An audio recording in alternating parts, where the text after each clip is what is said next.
So very excited for today's session on autobiographical memory. And we have two speakers today. Our first presenter is Professor Felipe de Brigard, who is in the Philosophy, Psychology, and Neuroscience departments at Duke University. And Felipe is one of the rare scholars that has trained in multiple disciplines, and so offers a really interesting and unique perspective on the topics that he works on, including memory, attention, imagination, and consciousness, as well as foundations of neuroscience and moral psychology. He also co-directs the summer seminars in neuroscience and philosophy, which have been hosted at Duke University every year. So Felipe is going to give a presentation first, and our second speaker is Amanda Dennis, who is a professor of English and comparative literature at the American University of Paris, and also a philosopher and a novelist. So really excited for these conversations and presentations today. I will turn it over to Felipe. All right, awesome. Thank you so much, Molly. Let me just see if I can share my screen. Hopefully you can see it, and can you see the slides well? Yes. Yep. Okay, super. So hopefully everyone can hear me. Thanks very much for inviting me. Originally, I was going to talk a little bit about the Memory and Forgiveness project that I am involved in, and Gabriela, which is one of the fellows, is directly working on. But given the way in which this moral narratives workshop has been going on, I decided instead I wanted to talk a little bit more about my own research on how people remember moral memories. So I like to start off with this picture of Carlo Gesualdo. If you are into classical music like I am, you might know that that Carlo Gesualdo was an extraordinarily wonderful madrigal composer. He was born in 1956, and just to give you a little bit of historical background. Now, Gesualdo is important not only because he composed really beautiful madrigals, but also because there's a story about him. In 1586, he married Maria d'Avalos, and it is known that shortly after, Maria begins an affair with Fabrizio Caraffa, which was the Duke of the Andria. And the story has it that Carlo one day walked into his room and found them in flagrante delicto, and immediately Carlo killed the Duca di Andria. Now, what is interesting is that he spent the rest of his life with a lot of remorse and depression, and felt extraordinarily bad about having committed that crime, despite the fact that under the Italian law, it was actually permitted. And that was, in fact, one of the main motivators of the incredible madrigals that he created.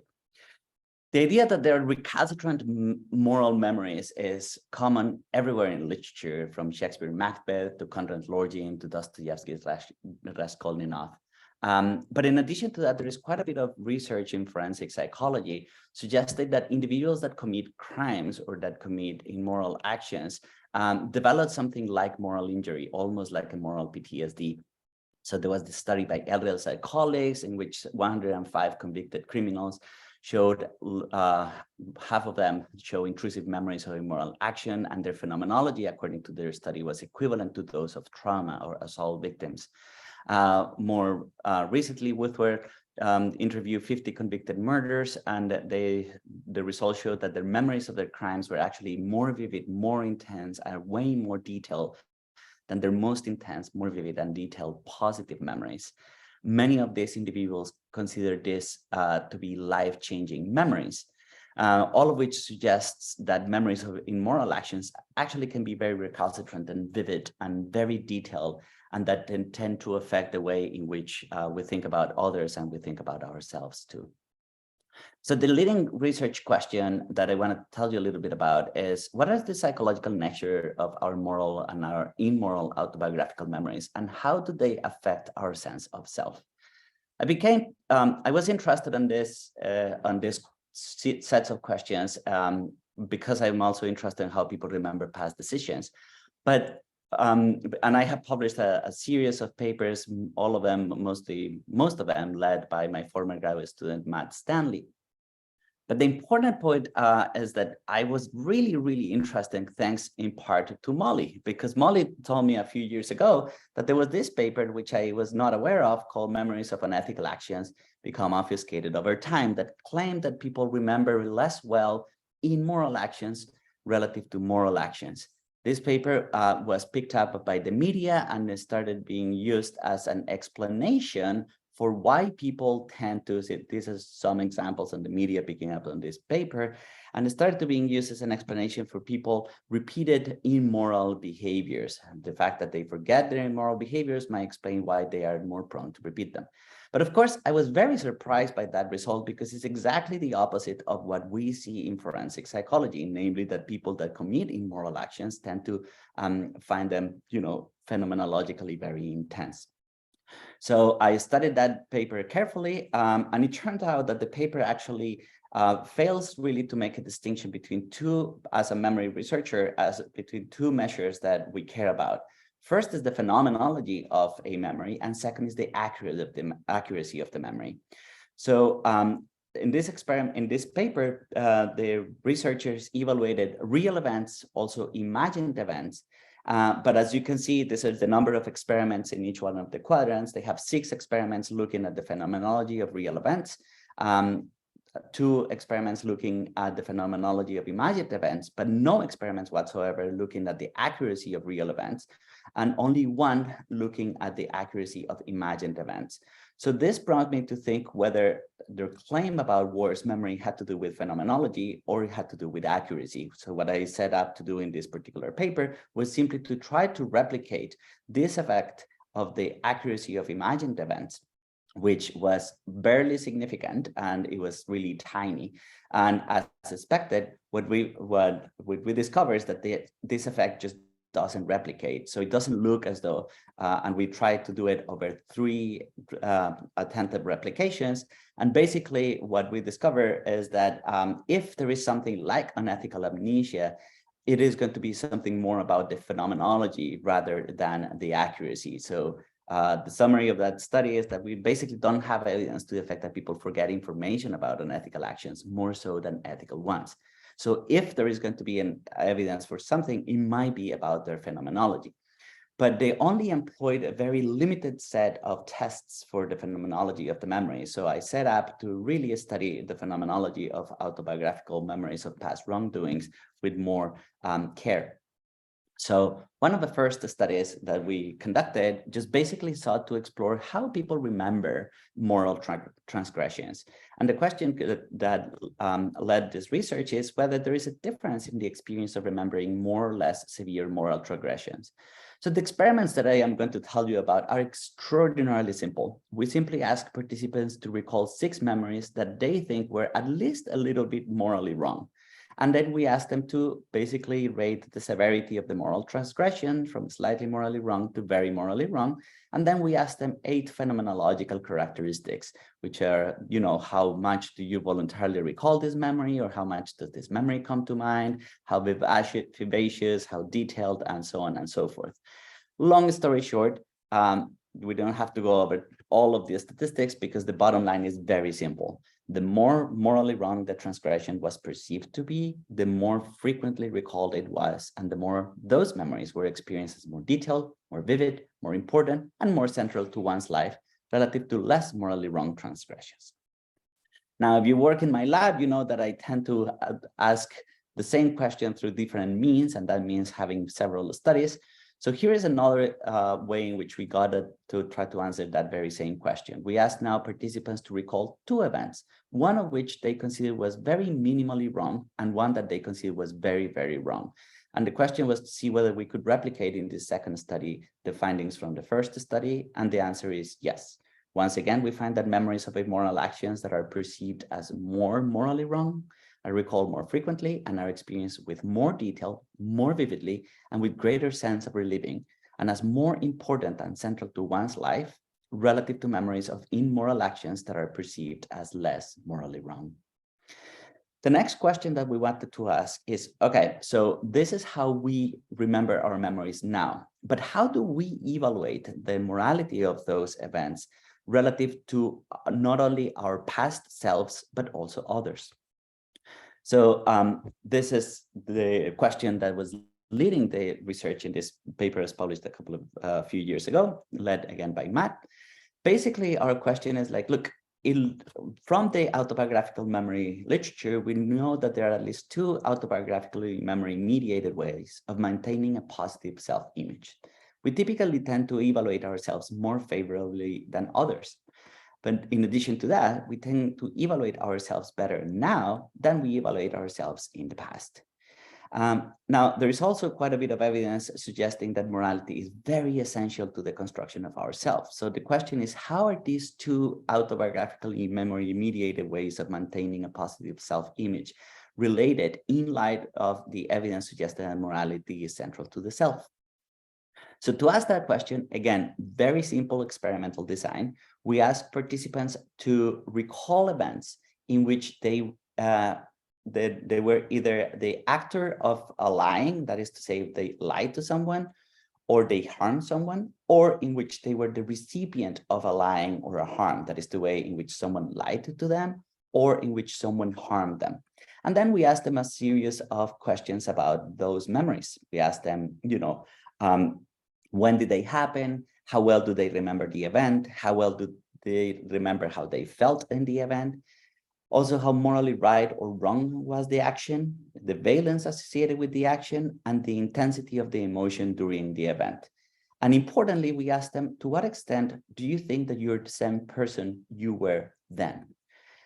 Here are some examples in the actor perspective. We asked participants give us something like, hey, I told my ex-boyfriend that I stopped talking to this guy, but in reality, I did keep talking to this guy. Or if they were the recipient, for instance, they say like, oh, I was told by my boss that I was doing a good job, but then I found that the boss actually did not think that I was doing a good job. So those are like a different examples of actor versus recipient memories. The results, once again, we don't have to get too much into details because the story is relatively straightforward. Remembered actions that involve lying or harm are perceived as more morally wrong, more negative, and more emotionally intense in the recipient perspective than in the actor perspective. Importantly, actions in more temporally distant memories that involve lying or harm tend to be more negative than actions in near memories in the actor perspective, but not in the recipient perspective. In other words, when I'm the actor of those memories, I tend to say that those more remote memories, those that happened much longer ago, were more negative than those that were more recent.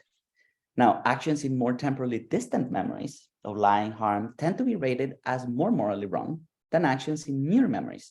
But again, this only happens in the actor perspective, not in the recipient perspective. And finally, the more people believe they have changed since the event occurred, the more likely they are to judge their actions during that time in the past as more morally wrong in the actor perspective, but not in the recipient perspective. In other words, when I think about if I did something 20 years ago that was wrong and said like, oh, that was very wrong, but it was very, very different back then. By contrast, if I think that the event happened just a few days ago, I say, well, it wasn't as bad. And in addition to that, I tend to think that I haven't changed as much. Study 2 basically tried to replicate the effect. I won't get too much into the details because simply want to show that the results do replicate, and autobiographical memories of lying or harm were rated as more morally wrong and more negative in different self versus similar self condition, but only for actors, not in the recipient perspective. So in summary, remembered actions in the actor perspective were rated as less morally wrong and less negative than remembered actions in the recipient perspective. And also remembered actions rated as more negative were more temporally distant in the actor perspective than in the recipient perspective. And the more temporally distant the remembered actions were, the more likely they were to be rated as more morally wrong in the actor perspective, but not in the recipient perspective. And finally, during periods of time when participants felt that they were very different, as opposed to very similar to how they are now, then they judge their own acts of lying and of emotional harm as more morally wrong and more negative. So in other words, when people think about how they acted in the past, they tended to, if they were acted wrongly, they tended to think of those transgressions as worse, but also as themselves as way more different back then than they are now. And this effect only happens when you're the protagonists. The effect does not happen when you're the recipient. To keep exploring this question about how perceptions of self and change impact our memories of moral and immoral actions, we conducted another study, which is once again builds up on theories of autobiographical memories.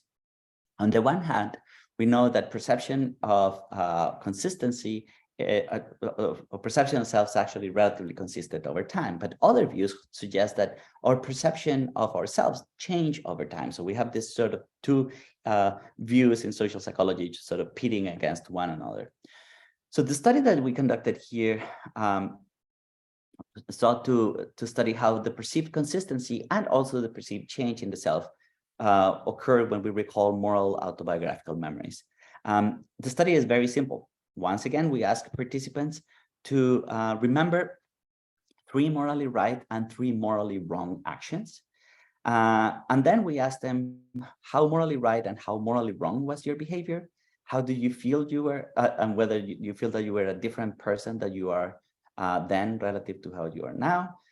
Do you feel that you're the same person now that you were then? And finally, how much have you changed since this event occurred? Now, the results are gorgeous. And when you're asked to recall morally right memories, you change, this is a manipulation check just to make sure that the morally rights are more morally right and the morally wrongs are morally wrong. But now when you ask them how different you feel, they feel very much more different when they are cued to remember morally wrong memories, but they don't feel that different when they're cued to remember morally right memories. The exact same effect, but now with the question of sameness. When they are cued to remember morally right questions, they feel that they are pretty much the same person that did that morally right action. But when they are asked to recall morally wrong morally wrong actions, they tend to think that they're less similar or definitely not the same as they were before. And likewise, when you ask them to change, to what extent do you think that you have changed when they're cued to remember morally right actions? They said, oh, well, I haven't changed that much. But when they are asked to remember morally wrong actions, they say, oh, boy, I have changed a lot. So study 2, once again, is a very similar approach, and the results sort of replicate. Participants judged that when the remembered action occurred, they were more dissimilar to their current selves for the morally wrong condition relative to the morally right condition. Moreover, participants judged that when the remembered action occurred, they were more similar to their current selves in the morally right condition relative to the morally wrong condition. And finally, participants judged that they had changed more since the remembered morally wrong actions occurred than they had since the morally right actions occurred. And I want to finish in the last few minutes with one last study that I find extremely interesting, which is about how we modify our judgments about the principles that conduct our behavior. So normative ethics typically tell us that, that there are principles that help to regulate behaviors, from very general, like Kant's categorical imperative, to Bentham say like, hey, try to maximize happiness for all, or John Stuart Mill, we try to maximize well-being for the greatest amount of people. But also from more mundane ones, like you should never lie, or harming is always bad, and you should always tell the truth. Those are the principles that we normally use to regulate our behavior. In fact, there is quite a bit of evidence to the fact that people resort to all sorts of moral principles to justify behavior. Indeed, people tend to believe of moral principles as being something like is objectively true. Moreover, people tend to believe of themselves as being more morally upstanding and virtuous than others. Now, the problem is people behave immorally really frequently all the time. So why? A typical explanation is to say that just to invoke something like cognitive dissonance. Well, we think that something else might be at play here. So the question of this last study is how do people maintain a morally upstanding self-image when confronted with their own moral violations? And we ask whether recalling a moral violation may reduce agreement in the principle or the universality of the principle. So the study is very simple. we ask people to rate 3 moral principles. People should be honest with other people, should treat others fairly, and should not harm them.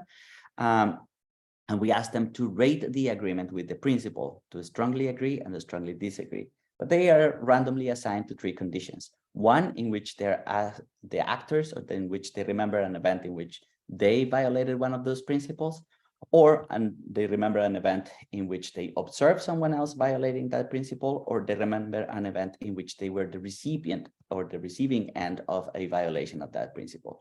And then we see that when they are asked these 3 conditions, the participants tended to agree less with the moral principle, but they remember having personally violated such principle relative to when they were the victims of servers of such violation. And in a replication of that study, we did basically the exact same thing, but now they did the initial rating, then they did the recollection of the event in one of those 3 conditions. And then we asked them if they wanted to change their mind about the initial rating. And what we see here is, once again, we find that, and we also asked them whether they were excusable, whether those principles were excusable. So we see the excusability only in the self condition, but importantly, they tended to change their initial agreement way more in the actor condition relative to memories in which they observed or they were the recipient of the violation of those very same principles. So in conclusion of all of the studies that I quickly showed you today, we just don't have evidence to the fact that people forget information about unethical actions more so than ethical ones. And the evidence to the fact that it affects their phenomenology seems to go in the other direction than the obfuscation paper that I spoke about at the beginning of this talk. Moral memories of immoral action that are perceived as more morally wrong are recalled more frequently and are experienced with more detail, more vividly, and with a greater sense of reliving, and as more important and central to one's life relative to memories of immoral actions that are perceived as less morally wrong. In addition, I presented evidence to the effect that there is a difference in moral judgments of past actions as a function of distance, temporal distance, and also the role that you play, actor versus recipient. How similar or how different we feel about who we are, who we were in the past is also associated with how immoral we think the action was. I also presented some evidence to the fact that immoral actions are associated with a sense of change and dissimilarity from a previous self relative to moral actions. And I also presented some evidence to the effect that remembering moral violations might modulate our acceptance of moral principles. And with that, I'm going to end by thanking you and thanking my lab. Thank you so much, Felipe. That is fascinating line of work. And we have time for a few questions from the audience. If anyone wants to. So my hope is that people can see my recording in the slow motion and be able to pull out all those slides and further information. Great. First question from Caleb. Hi, Caleb. Good to see you.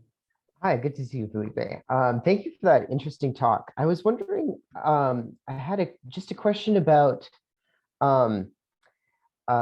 the potential skew in the kinds of memories that subjects are able to recall. Because as I was listening to this talk, I was trying to sort of go back into my own memory and find, 3 examples of a good thing I did and 3 examples of a bad thing I did. And it seemed to me that I had to go further back in my history to find the bad stuff, right? I could think about the good stuff that happened, a few days ago, but I had to go back a year to think about the bad stuff. And I noticed that I was really skewed to these more extreme forms of worse behaviors. So I was wondering if that skew could affect some of the data you're observing, since you don't have like an independent measure of how many good or bad actions the subjects have.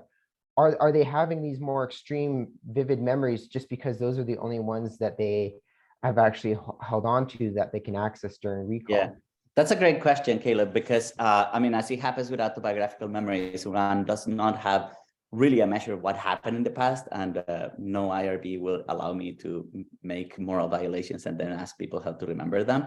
But notice that your very same way of asking the question could further prove the point that I'm making. You say, I really have to go really back in time to think about a very, very morally wrong question. So this is exactly what it shows. It might be possible that the memories that we tend to think about immoral events overwhelmingly tend to be stuff really, really back in the past. It might be possible that objectively you have done as many bad memories recently as you did in the past, but your memory is already skewing you to remembering those that are very old, those in which you feel that you were very different from. So, so that is a roundabout way of saying we don't have a directionality here, right? So all that we can see is how those memories are present to your mind, but the selection process, exactly how we do it, we don't have an answer to that. Thank you.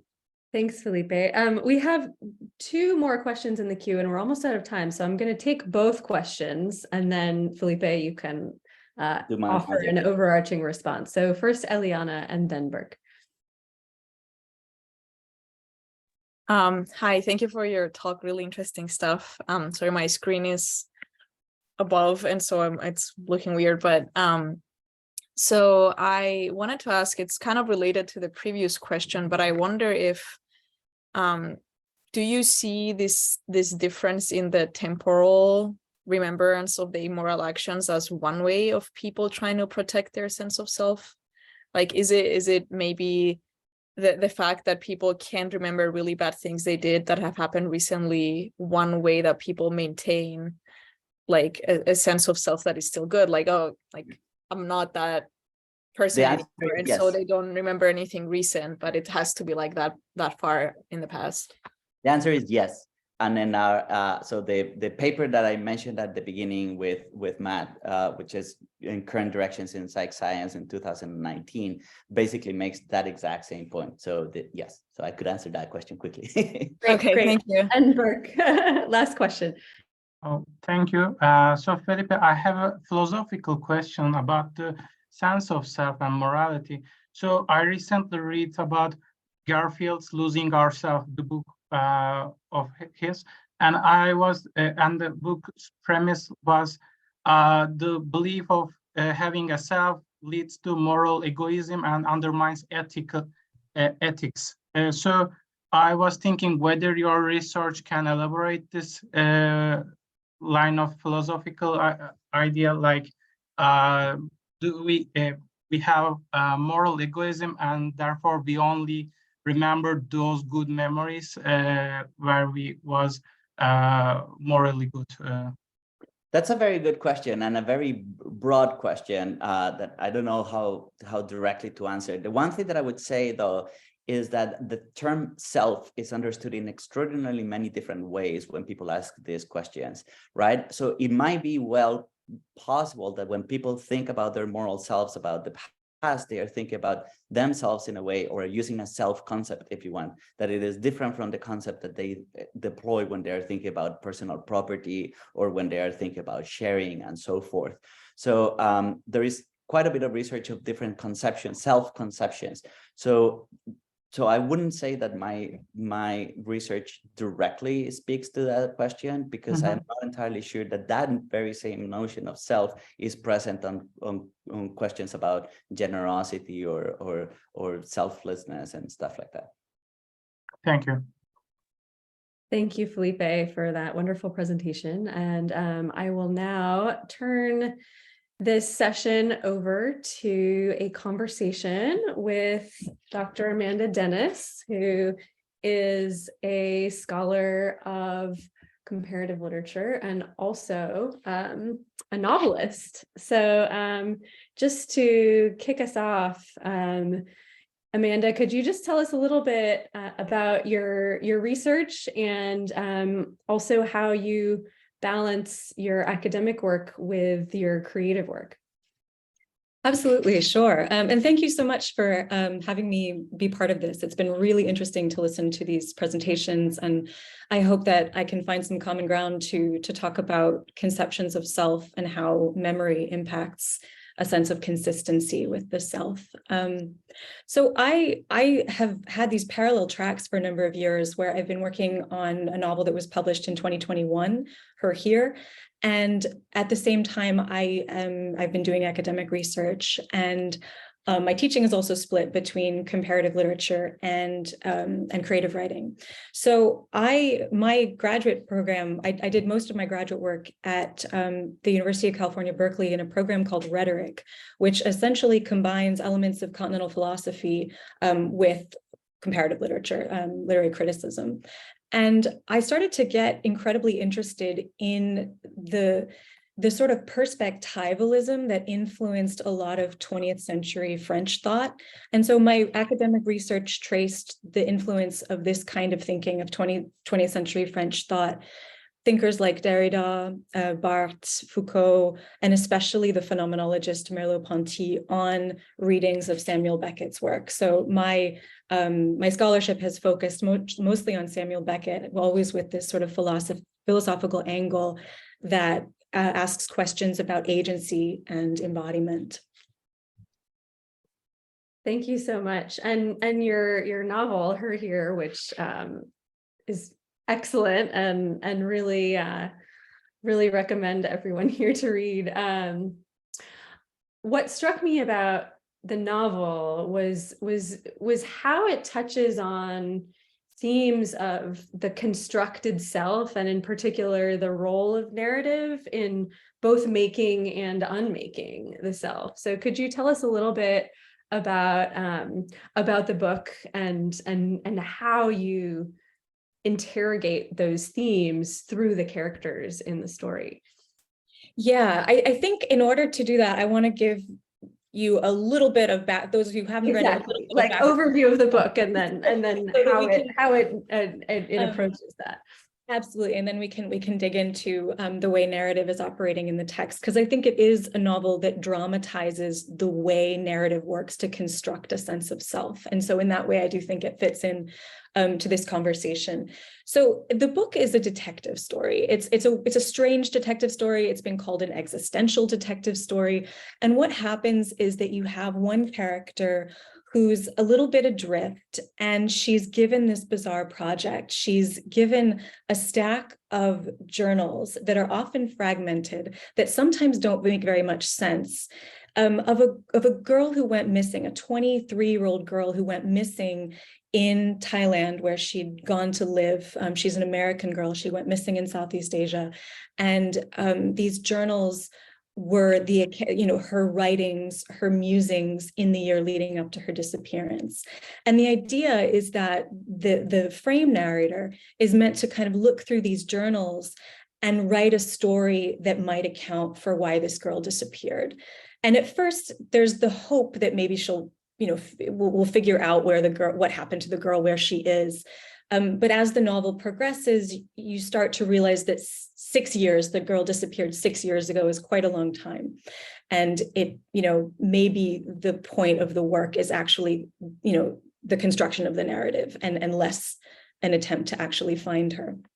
So from that summary, you can probably start to see the way narrative is working to construct an account of the story of the missing girl. It's a dramatization of kind of what happened in the years leading up to a disappearance. It's the attempt to come up with a story for something that is a tragedy and that in some respects doesn't make much sense. So there's this effort of story making throughout the book.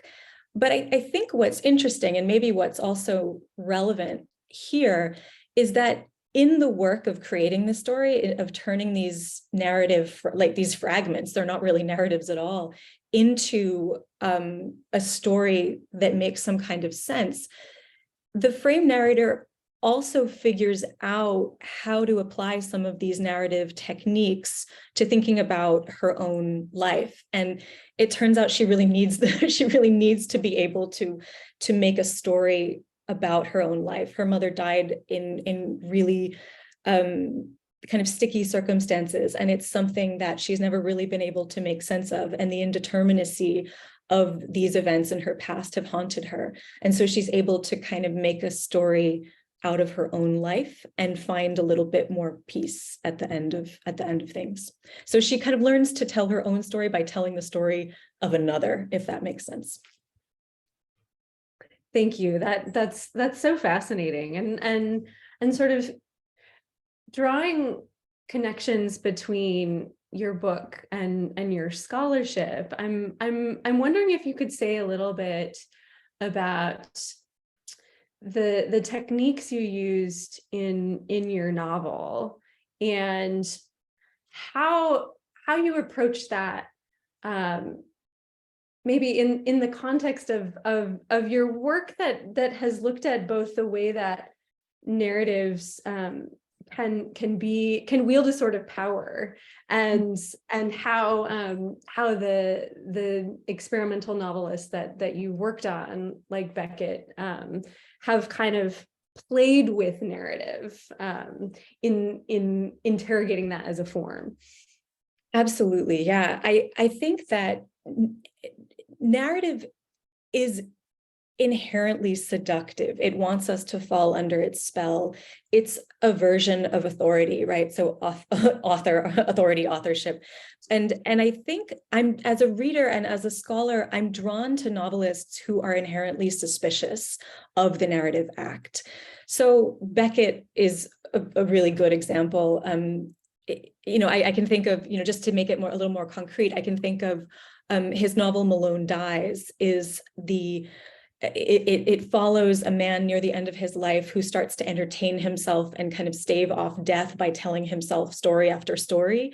And so you start to get inside of these kind of mini narratives, only to have them cracked open and sort of revealed as narratives. So he's always kind of congratulating himself. Look at that, I told a great story. So there's a shattering of the fourth wall and these kind of little meta-narrative winks that right as we're becoming very immersed in a story, we're taken out of it and reminded that in fact we're reading a story and that this is one narrative and there could have been other narratives. So I think that infected me as I was embarking on my own writing. And part of my own skepticism about the heavy-handedness, let's say, or the seductiveness, or the sort of single perspective that a narrative takes up, revealed itself in my own kind of metafictional winks or devices throughout the book. So it's about this frame narrator constructing a narrative and sometimes pausing and just throwing her hands up and saying, it's hard. I only have these journals. I don't know what happened. There's a gap in the journals for 10 days. I don't know why. I'm going to have to make something up. And whatever I make up is not going to be the truth. And that's frustrating. So I think there's this sort of dance between what I hope is an immersive account of what might have happened in Thailand and the writer, the character who's writing her frustration over narrative slippage relative to whatever is real, whatever is true. I love that, especially I hadn't actually made the connection between author and authority before, but now it's like so obvious. And I think this has been a theme that has been running throughout this workshop, which is the ability of narratives to sort of assert a kind of epistemic power onto the interpretation of reality in the audience. And this is something that's operating both at a sort of interpersonal level, but also perhaps at a cultural level. So, back in the first session where Kate McLean talked about cultural master narratives and these, sort of shared story templates that guide the way that we interpret our own experiences and things that we observe in the world. So I'm curious your thoughts on sort of the relation between the individual level, the interpersonal dyadic level, and also the sort of collective cultural level in the way that that narratives operate. And I know that Foucault said some stuff about this. You're more of an expert than me, but any insights that you have to share on that sort of multi-level power wielding that can operate in narrative? Yeah, it's funny because I was listening to Kate McLean's talk when and there was a lot of mention of the master narrative. And I think for a scholar of literature, the first place that I went when I heard master narrative was to this interview that Toni Morrison gave after the publication of her first novel, The Bluest Eye. And in that talk, she defines the master narrative as an ideological script imposed by people in authority on everyone else.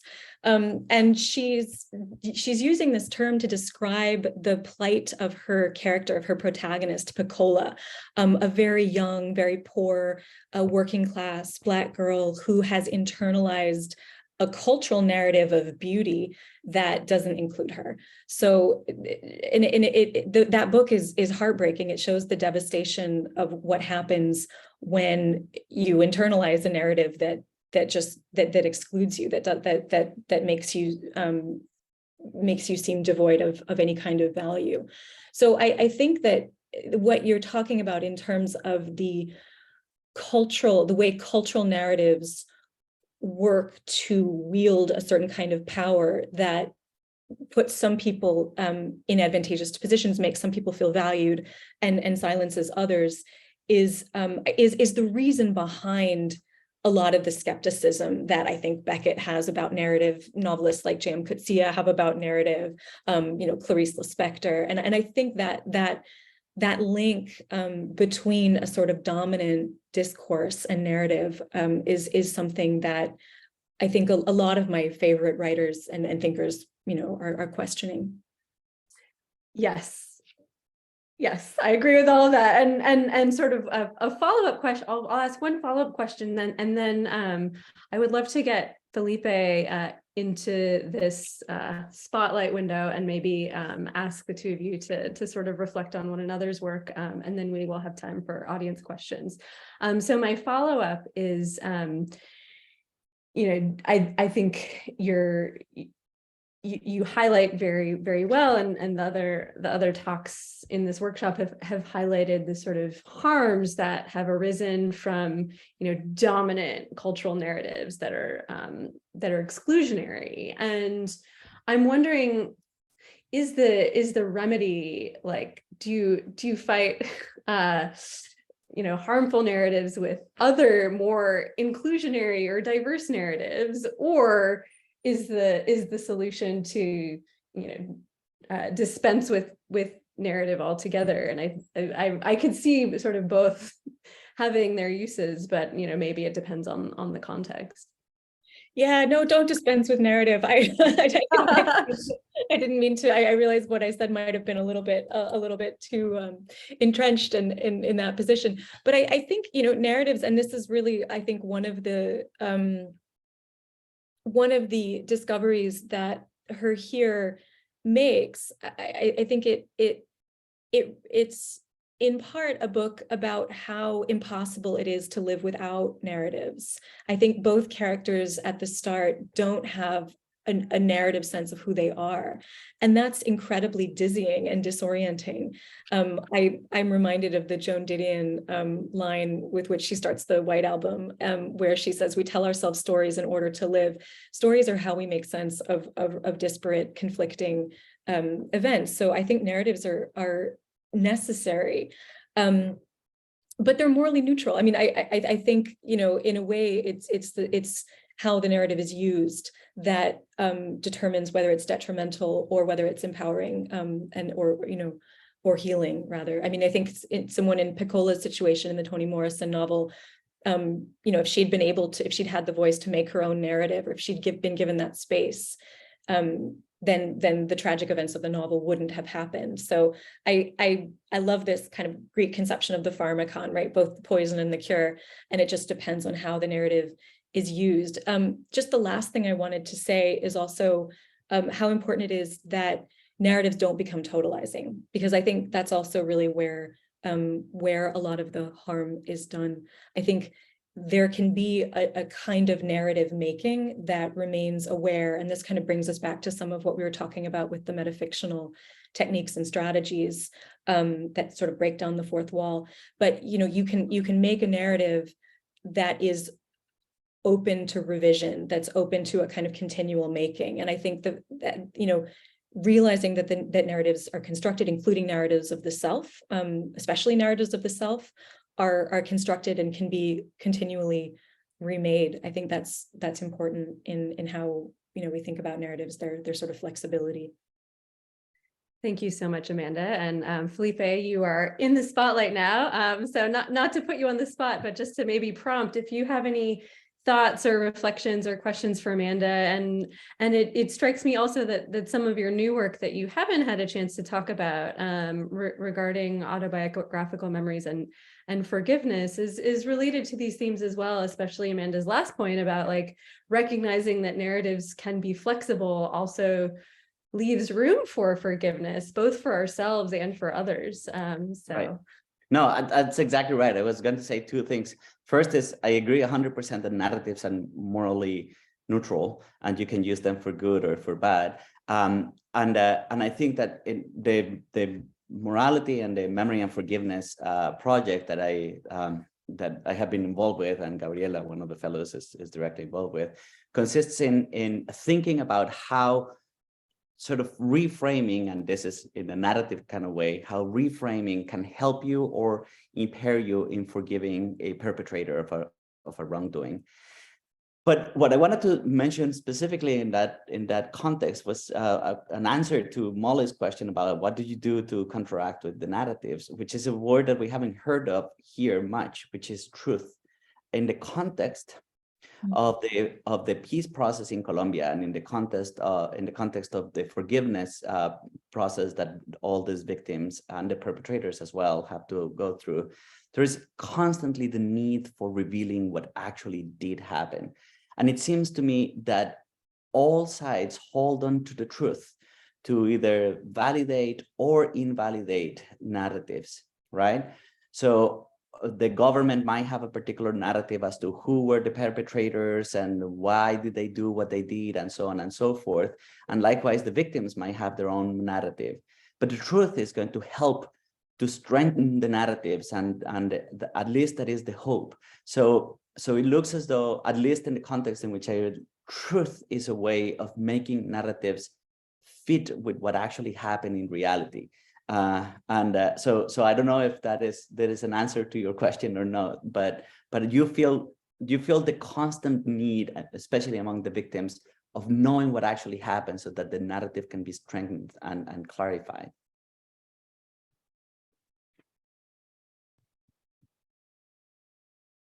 Amanda, do you want to reflect on like the relationship between narrative and truth? Just like a small question, because like I agree with what you said, Felipe, and also it just strikes me as such a fraught project to try and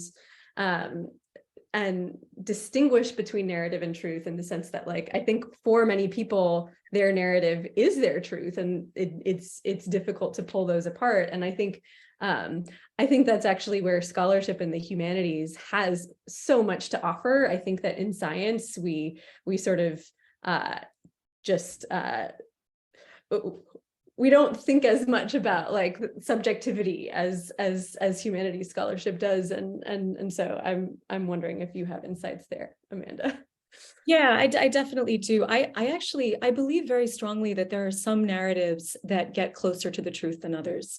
I don't believe that everything is a big relative kind of relativist soup, and anyone's truth goes. I think there are some narratives that are borne out by events that have happened that can be validated by other people. I don't want to come across as saying, well, everything goes, because clearly that's not the case. In Her Here, I mentioned how difficult it is for the sort of searcher, the detective, the writer figure to access what actually happened. It's not available to her. She's not going to be able, she can't go back in time. She can't, as much as she tries to sort of become this woman in the writing of her story, she's not actually going to know what happened. And so I think there's a kind of difficulty in getting at the truth. And I think in the absence of being able to come up with a sort of, unambiguous truth, you need to start to kind of decide which narratives approximate it better and why, and what the criteria for that might be. Yeah, and I feel like if I could add one thing, I agree with that completely. And I feel that in my own research, we see that tension between the subjectivity and the use of a narrative that it is going to be helpful to you, and as well as the objectivity of what actually did happen and that the narrative ought to try to sort of uncover. Because on the one hand, for instance, when something really bad happens and you have a really recalcitrant memories that are not letting you move on with your life and so on, typically what you do, for instance, in cognitive behavioral therapy is to re-script them, to reactivate them in a context in which they become malleable and prone to modification. And then what you hope is that the narrative is going to help you make sense of that. And then truth does not seem to matter necessarily. What matters is that your narrative is going to help you to move on with your life. But by contrast, then you have the other side in which you don't want the narrative to, or the goal of the narrative to just help you to move with your life. You want to know who killed my brother, where is his body buried, and so on. And the narratives should now accommodate to the truth. So you live in this constant, and that's why I think part of our project is so difficult, because there is the human need of moving on, but also the sort of objective truth that the narrative should strive toward. Yeah, and I think there's often that sort of terrible kind of guilty feeling when you do opt for a narrative that might err on the side of comfort rather than reckoning, maybe, or because I think there are some situations in which narratives do leave out a piece in order to sustain a kind of consistency, coherence, or comfort. And I think that can be an incredibly uncomfortable experience, knowing what you have to pave over in order to tell that sort of story. And I think there are also a lot of ethical questions that come up here as well, as you mentioned. Yeah. Thank you both for those insights. For the last 5 minutes, we have room for questions from the audience on any of these topics. And while folks are formulating their questions, I'll just add that I think in the case of moral narratives in particular, because so much of what goes into a moral narrative is explanations and descriptions of mental states that go into acts of harm, and those are invisible, right? So it's really particularly challenging to establish something like truth. Maya. Oh, thanks so much. Can you guys hear me? Let me really exciting discussion from the three of you. And I just wanted to go back to that point that Amanda Dennis was making about novelists like Beckett who regard narrative with suspicion, and the idea that in their use of literary form or fictional form, they are kind of laying bare let's say maybe some of the false coherences of narrative. And to me, that also suggests that what they're doing as writers, they are engaged with something different than narrative, or they are producing something other than a narrative in doing so. And I'm just wondering, for the three of you, does that point to a different possibility for us as human subjects that just as the writer has available something in between the polarities of just like totally abandoning ourselves to the unbearable gaps and, kind of discontinuous experience, or covering it up with this kind of paving over, are there ways in which we can be more like Beckett or more like Dennis or more like Morrison, these experimental writers? Because I think it's often said that people go to fiction because they want stories and so forth to help them through life. But I think that people also go to Beckett and to Morrison and to Dennis because they want a different kind of truth. So I guess I just want to push back against the idea that narrative is the only model for the literary or for truth telling, for that matter. Thanks.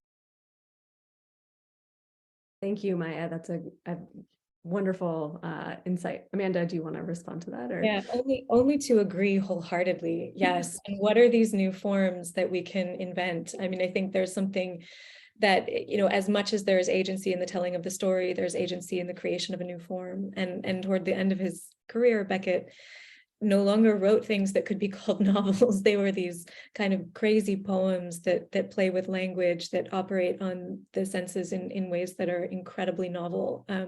So yes, it's a beautiful point. Thank you. And just to add one thought is Buddhist meditation practices are one method that has been developed over thousands of years, encouraging people to sort of pay attention to the narratives we create on top of our own experience and let go of those to get more in touch with feeling and experience in a less processed form. So that's something to reflect on. I want to give Robert a chance to ask a question. Thank you again for this discussion. While we're reflecting on kind of the role of forms of media for storytelling, I was thinking a little bit about documentary filmmaking as a form that has been very rich, I think, for exploring this space between kind of storytelling and truth. And I was reminded of something Errol Morris said in an interview of like, basically like there is some like, he was talking about like the Gulf of Tonkin incident, and it was like there is a true thing that happened there. We don't know what it is, but there is an underlying truth, and that like documentaries can kind of explore that kind of space in between, and it maybe affords certain things because you're able to use footage that like is in some sense true because it was taken at the scene, but then, or it's like an actual interview with an actual person, but then you can like do editing around it that, you know, adds layers. So I was curious, like, how would you compare like novel writing against something like documentary filmmaking as far as like navigating that space? Yeah, that's a great question. And it's also interesting too, because I think increasingly I'm starting to see this with my students in terms of the work that they're creating. And also there's become this form of not so much autofiction as in, you know, the memoir, but a kind of amalgamation of testimony in book form that sort of sits on, you know, the novel is an incredibly flexible form. It can accommodate a lot, but even this sits a little bit uncomfortably within the category of the novel. So I'm thinking of an example. Friends started a press and they've just put out a book called Papers, which assembles the testimonies of refugees that have settled mostly illegally in France. And so it's just this kind of these first person accounts that are stitched together, and they make up a book, and they create a really wonderful effect because they're just, you know, they're testimonies that are they're allowed to kind of speak for themselves and contrast, you know, one with the other, and kind of create some of that tension. So I think this is a really interesting and useful form where multiple stories and perspectives can be productively brought into relation within the umbrella of a work. So yes, absolutely. Thank you so much to both of our speakers and our audience for your wonderful questions. I learned a lot during this session, as has been the case for all of our sessions. So we are coming near the end of our workshop. We have, I believe, do we have one more session after this in a couple of weeks on December 8th?